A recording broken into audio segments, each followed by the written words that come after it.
What's going on? Thanks for clicking on the video. Story time.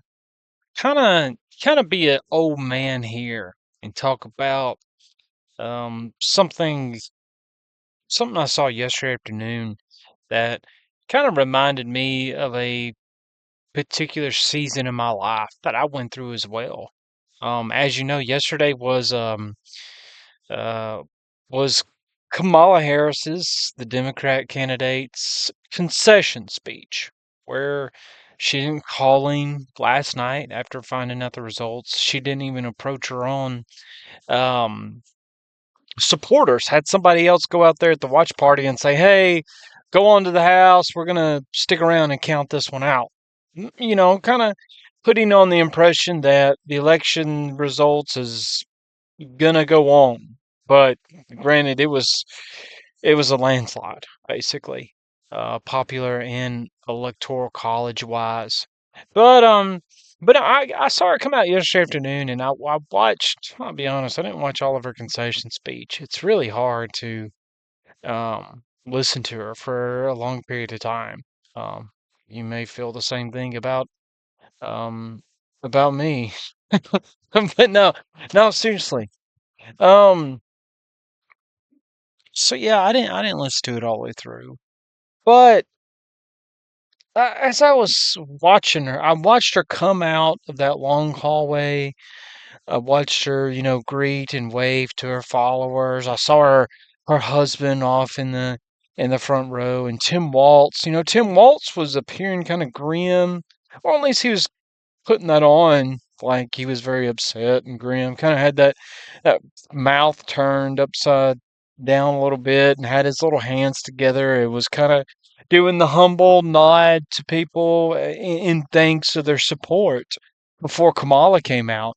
Read this today actually. Kamala or not Kamala, Tim Walz, his home county, Trump actually won by like 5%. So even like Tim Walz's own people from his own county rejected him. How if that's an indicator of how the night went. Stranger in your own land. But anyways, as she was walking out and as I listened to her concession speech, I was kind of got the vibe and the feeling that maybe Kamala's glad about the outcome.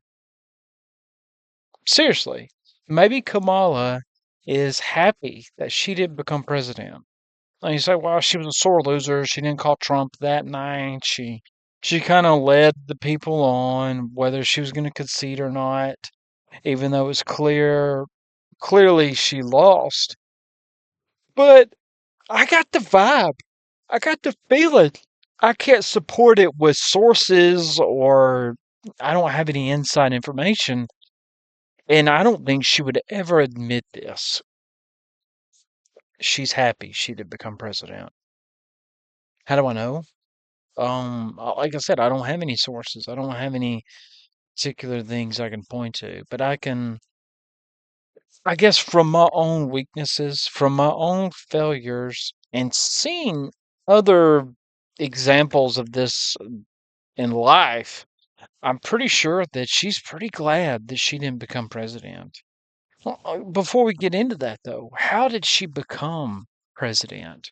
Well, we know she ran in the Democratic primary against Joe Biden and a lot of other in a pretty crowded candidacy pool there, and um, she didn't. I don't think she won a state.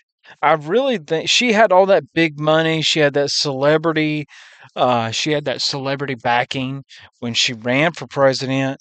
But I think at the end of it, she didn't even win a state, and she bailed out and backed out before even Iowa was finished. Like and that's where it all starts, right? That caucus up in Iowa, that's where it begins. And she, I know she got destroyed by Tulsi Gabbard in the primary. Yeah, Tulsi Gabbard was elected as a Democrat.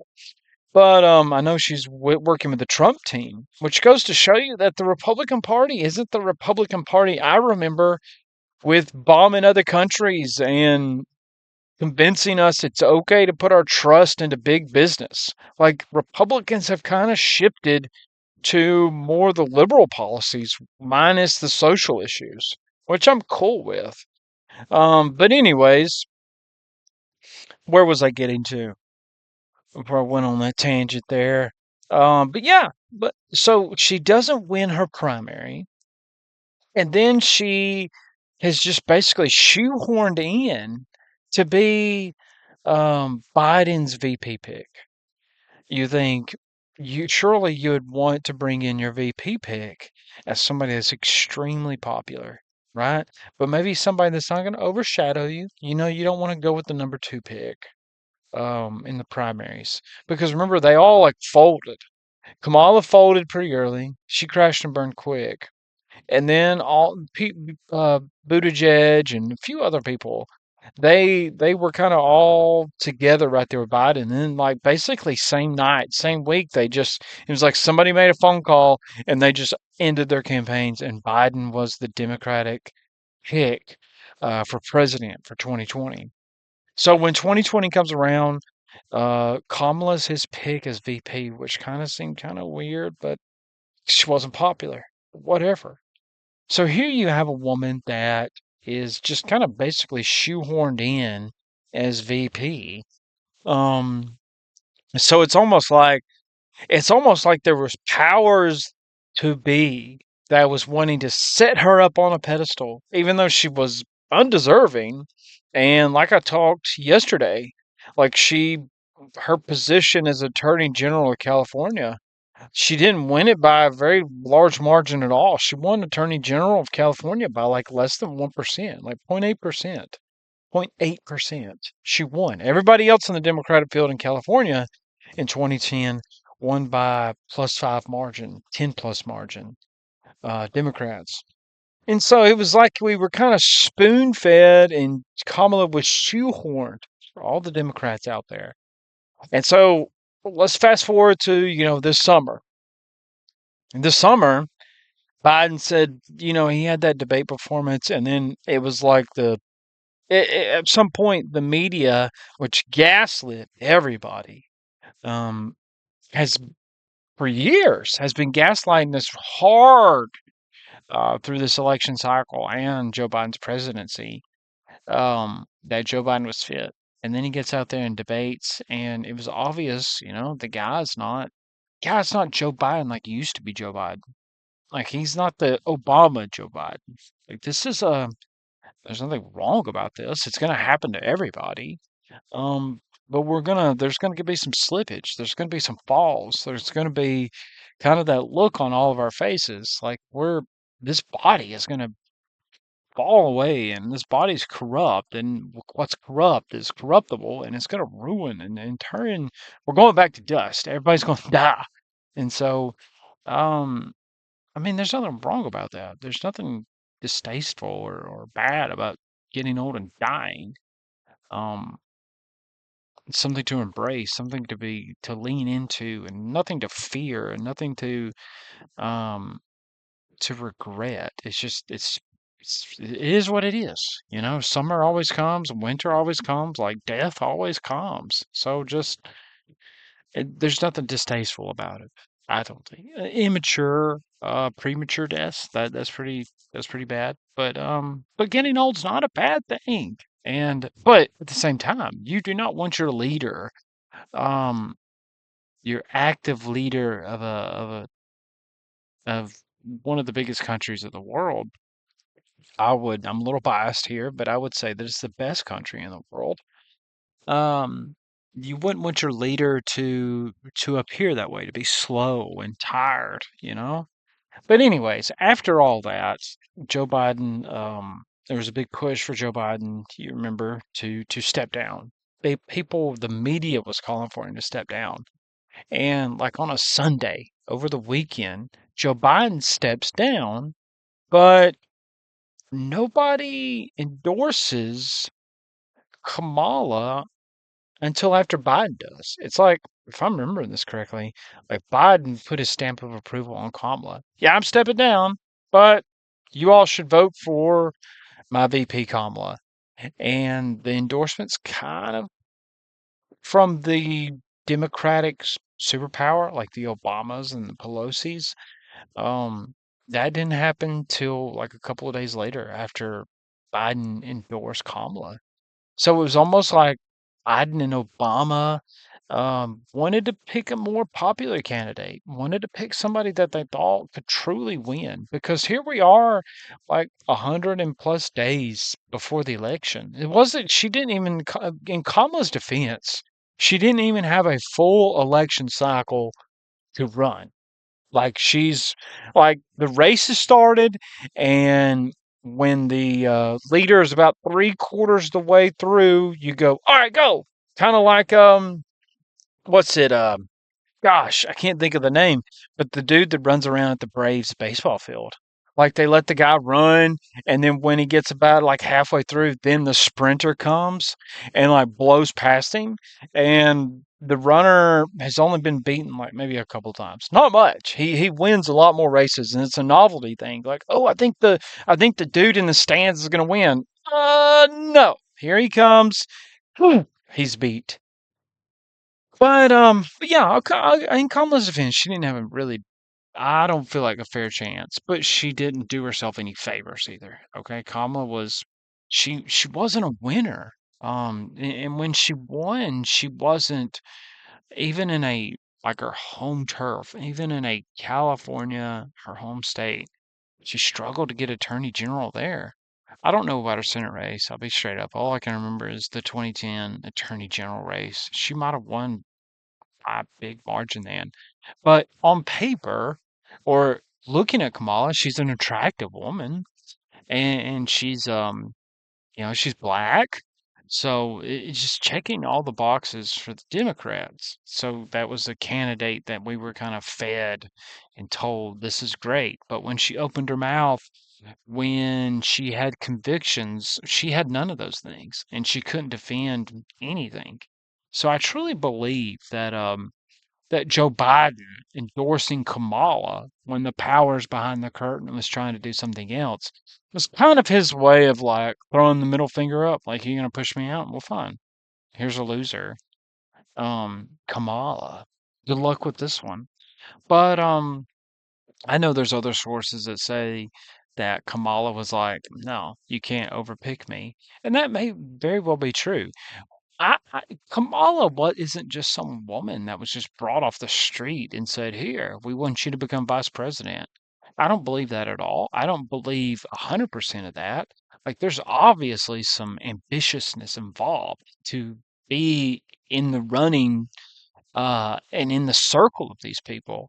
We know that she was very ambitious, but she did it in other means. She did it in other ways, like the mayor of San Francisco, right? It's pretty obvious. I mean, it's not allegations, right? It's pretty factual, I believe, from everything I've seen and read, that she had relationships with the mayor. While the mayor was, I can't think of his name, Brown, Joe Brown, Jimmy Brown, something. Don't. This is drive by Roman, okay? This is all off the cuff. But um, but yeah, she was having relations with that guy and the mayor of San Francisco. And there's even that video of her like walking out with Montel Williams. Like, this is a woman um that is going up the ladder in what it appears to be unsavory ways, than a woman that just like puts her head down, gets the pen and paper out, and has all these credentials, has this career. This is a different woman. Not to take anything away from Kamal's ambition, but I would like to believe on the latter that she was kind of thrown into this position because if you wanted to actively compete for the presidency, you would have made sure that people knew Biden had no idea what was going on and that you were the better pick. You wouldn't allow Biden. I think if you were that ambitious, that cutthroat, and that dead set on becoming president, that you would have put your foot out and tripped him a lot sooner than allowing him to go out after the debate. Now, I know the debate was historically earlier than what it usually is, but if I'm Kamala and I want to be president and I know and I see the president at least 3 or 4 times a week, much less day by day, if I'm seeing that guy's decline, I am going to Pelosi. I'm going to my donors. I'm going to the party officials and going, seriously, do not allow him to run for president again. I want it. Give it to me. There might be more behind the scenes than that. You know, it's easy to sit in the stands and call it the way we see it from the outside, but perception is what it is. But I truly believe Kamala was just kind of flung into this, that she was pushed into it. Yeah, she liked the idea of being on the field, but she didn't really want to be on the field. And that kind of leads to my next why I believe that she's glad she lost is because you ever, like it's college football season right now. Have you ever uh seen teams play other football teams and the team they're playing is like a top 5 or number 1 ranked team? And the team you're watching, they don't have the depth. They're playing on the road. They don't have the skill set to beat this other team, but they're playing them pretty close, like down by a point, down by 3. But they never really just commit 100% and actually try to thwart the other team's offense or just go for the jugular. They're going for 2 after they score to tie it up. You know, you don't really you see a lot of teams go down in these kind of situations, and then the team that you wouldn't expect to win plays close, but they still at the same time don't just seal the job, don't just finish the job. And they're almost like and then it's almost like they didn't play to win. They just played to stay in the game. Um, and even the coaches sometimes is somewhat solemn about everything, and he's saying things like, "Well, I'm tired of moral victories." Like you'll see that sometimes with a lot of teams when they just can't get over the hump and they keep playing the same way over and over again. They always go back and say, "Well, I'm tired of playing for moral victories. I want to start winning games." I think that's kind of how Kamala was. I think Kamala, people are going to remember Kamala more than they will Tim Kaine, right? Uh, VP pick of Hillary Clinton in 2016. Tim Kaine's name is not going to be like carved in marble. Kamala Harris's name will be carved in marble because she was a legit vice president. She didn't run for a vice president. She was a vice president for 1 term, 4 years, not Tim Kaine. History, I think she's going to feel content with that. That's just my opinion. I think it was cool to run for president, but did she really want to be president? No way. No way. If you go back, like on the debate with Trump, it took her a minute. Like there was almost like an imposter syndrome going on. Like, oh my gosh, what am I doing here? Now that's just nerves, right? Anytime, even that when people belong on that stage, they sometimes get a little stiff and it takes them a minute to realize I belong here. This is my arena.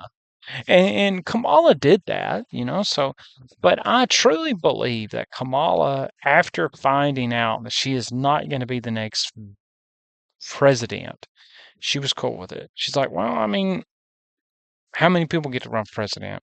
How many people are even elected a vice president? Like, it's cool that it looked like I competed, but I didn't really want it. I didn't really want it at all. And that's completely, I feel led to say that because of her own policies, because of like the constant back and forth. Like to one person, she's saying this, to the next person, she's saying this. She didn't have any convictions. She didn't really believe in anything.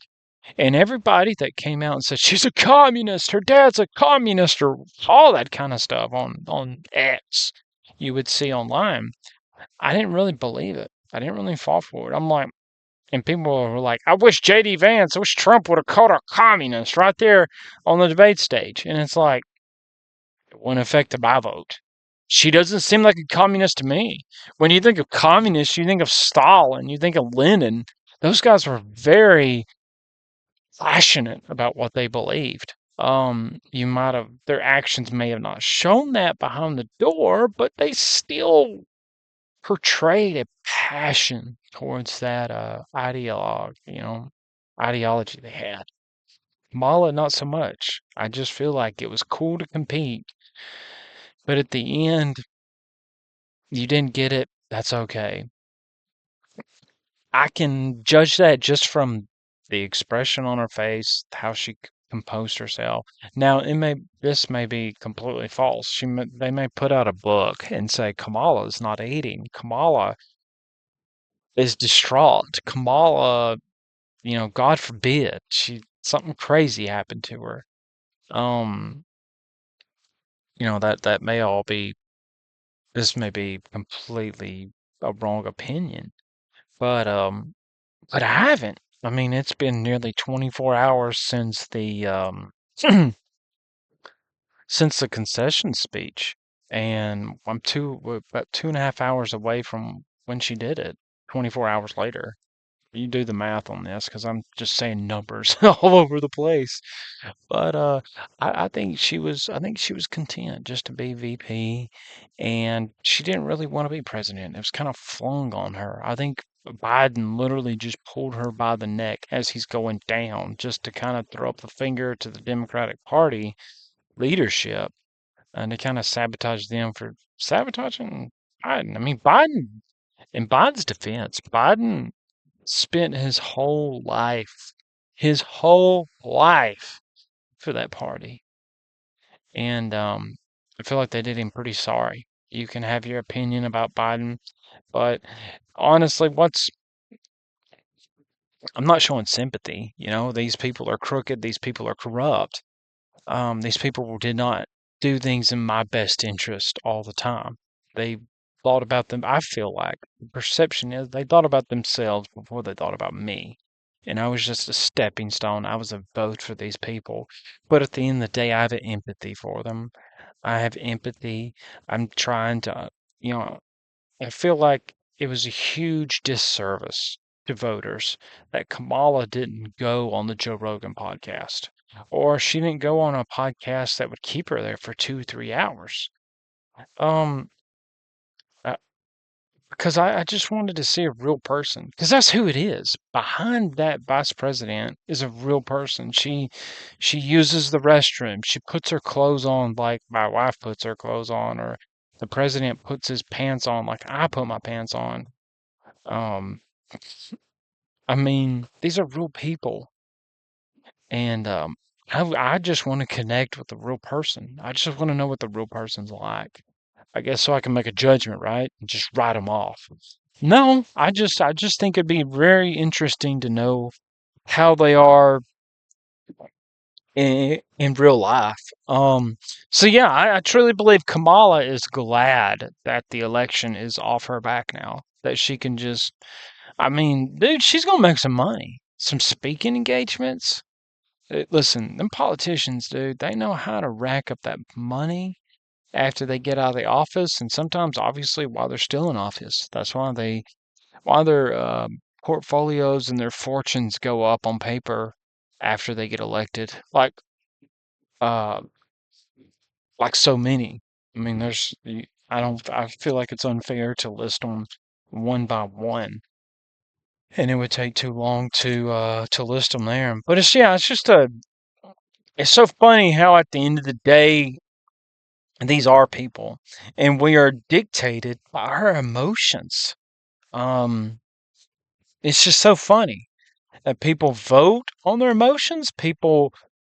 I mean, uh, how much your emotions guide you is really funny. It's really really funny. Um, like for instance, this morning I'm coming into work and I'm about 30 minutes from work, 20, 25, 30, about that half hour and less. And I have to go down where my work is down in a valley. And I live on top of the valley. And I get on top of the mountain and I'm getting near to the top before you drop into the valley. And traffic is just standing still, like it's not moving. And so I see the traffic is just stopped, and I'm at a place where there's a median and I can turn around. And I go, well, there's still another way to get down the mountain. It's just adds a few more miles, and it's scenic. It's very scenic. So there's a wreck at the bottom. There's got to be a wreck at the bottom of the mountain. So I'm just gonna turn in the median and go find another way down the mountain. And I do, and I get down the mountain and I get near to the area where I'm going to be merging onto the road that I just got off on. And when I get closer to the red light to merge onto the road that I have to take in through the valley and across the river, traffic is still stopped. We're at the base of the mountain. The traffic is still stopped. And I look towards the north, direction I need to go, and traffic is still stopped. Nothing but brake lights. And this is not a one-lane road. This is a two-lane road. Um, and it just I sat in traffic for about 45 minutes and even found like a detour in which I was pretty irritated that the cops weren't detouring traffic through that way, but they were just literally letting two major highways just fill up with cars on a Thursday morning. Everybody's trying to get into the big city to go to work. We're coming out of the rural areas, and I feel like people that don't know really off the beaten path which roads to take, they could have detoured us, and they didn't. There's only one way to cross the river, but there's multiple ways to get to the river, and none of that was helped out by the authorities. But why I bring that all up is because I'm obviously a lot later into work than the other people, and I'm having a conversation with the couple of guys I work with, and these both of these guys are in their 20s, close to 30. They're young people. And they're talking about how they're talking about the dosages of anxiety medicine they do. Like one's asking the other one, what do you take? And how much milligrams do you take? And why do you take this much? And they're just back and forth and back and forth. And there's a reason why I'm bringing up this traffic story. So I was very alarmed by the level of normalcy this anxiety medicine is being people are on. Even my close friend I was talking to this week, he mentions ADHD and all these anxiety things like it's just normal. Like everybody I know has ADHD. Everybody I know has anxiety. But I feel like the oddball because I don't take medication for it. And as I was listening to him talk, I got to understand what it is that makes them feel anxious and what's them feel ADHD. And they're like, well, when I'm presented with a task, I have to get that task done first thing. There cannot be any disruptions. There cannot be any distractions. And we got to go and get that thing. We got to bring it back. We got to get it together. And it's got to be working that same day. There's no patience. And I'm like, I told them about, hey guys, I sat in traffic for like my 20 minutes turned into like an hour and a half of traffic today. And they're like, I couldn't do it. And I'm like, but it didn't matter if you feel like you couldn't do it. You had to do it. There was no way. It was unavoidable. And what I did in that situation was in traffic, I just put the truck in park, turned it off, and just thought, well, God forbid. I'm so glad that I'm not involved in that. Not disregarding the life and what happened to those people involved in the accident. I hope the best, and I praying for them, and I don't want any harm done to them. But thank God I wasn't involved in that, or somebody I love not involved in that. And hey, maybe it's a good thing just to sit here idle with the truck off and just looking. I mean, it's fall, like the trees look nice. Like there's a reason why I'm sitting in traffic right now. What's its gain? I don't know. But I truly believe that it's not by chance. This morning wasn't a fluke. There's a reason why I'm sitting here. And it may be useless and doesn't make sense to me, but that's what it is. I told the guys that was talking about all this anxiety stuff about, hey, this is what I was doing, this was how I was unpacking it, and you just got to come to the realization that you're not always in control. 900 you just 900% of the time you're not in control. We may have ideas and we may have plans and we may have, we're going to get this test done and we're going to do it right then and nothing's going to stand in our way. We're going to feel that way and we're going to think that way. And that's what creates our anxiety is when things come up, when things don't go according to plan. Um, and I guess that's what causes anxiety. But just realizing you're not in control, that nothing is by chance. Yeah, can give you so much peace. Now, I'm not saying, dude, I am freaking stable heart and I'm just cool as chill and I'm just easy coming as all get out. I'm very emotional. I'm very up and down throughout the day. And I believe I kind of like the edge. I kind of like the edge. I like getting some stuff off my chest. That's why I'm even doing this right now, is because I want to just get things off my chest and just talk about things that are on my mind that weigh heavy on my thoughts without being interrupted, without being judged. Sure, the three people that ever see this can put down in the comments what they think about it, but I frankly don't care what you think. I frankly do not care.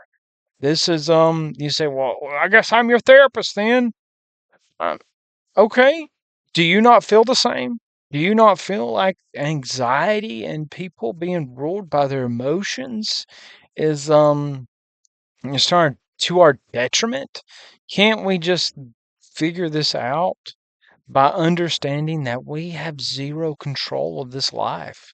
We have ideas and we have careers and we have wishes and desires and dreams, but at the end of the day, we're not in control of that. It's just like as yesterday when I spoke about letting this stuff master us and becoming basically letting this thing rule us. We're not in control. And to understand that, say it out loud. Say it out loud to get develop a hobby. Pray about it. Patience is one of the fruits of the spirit. That's God's way of saying patience. Here you go. It's a fruit. It's an enjoyable thing. It's a sweet thing to have. And those that are filled with the Spirit, those that long for the things of God, the Lord, Christ, Jesus Christ is going to work that fruit through you. Um, just pray for it. Pray for patience. Pray that God will work that through you.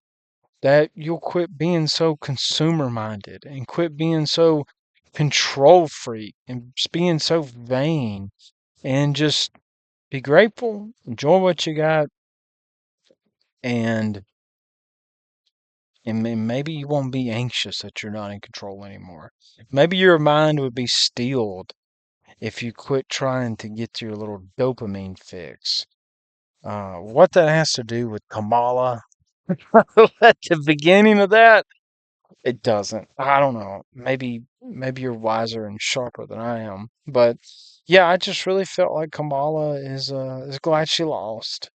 And but don't forget because she's a person too at the end of the day. Joe Biden is, Donald Trump is, and so are you. And I pray at the end of this you'd understand that you can't control everything and patience is only from God and you got to seek it by praying and just say this stuff out loud. Say this stuff out loud. When you're starting to get freaked out, when you're starting to get worked up, just say it out loud. And you kind of realize, being a little ridiculous. Like, I can't control traffic. I can't control maybe that guy that's like running red lights and darting into traffic. Straight up, maybe that guy just wants to get home and see his kids. Maybe that guy wants to get home and see his wife. Or maybe Like, legit, maybe there's why is that guy speeding through traffic? Why is that God forbid he has an accident. I'm rambling here. I'm rambling here. Um, Thanks for listening. See you, bye.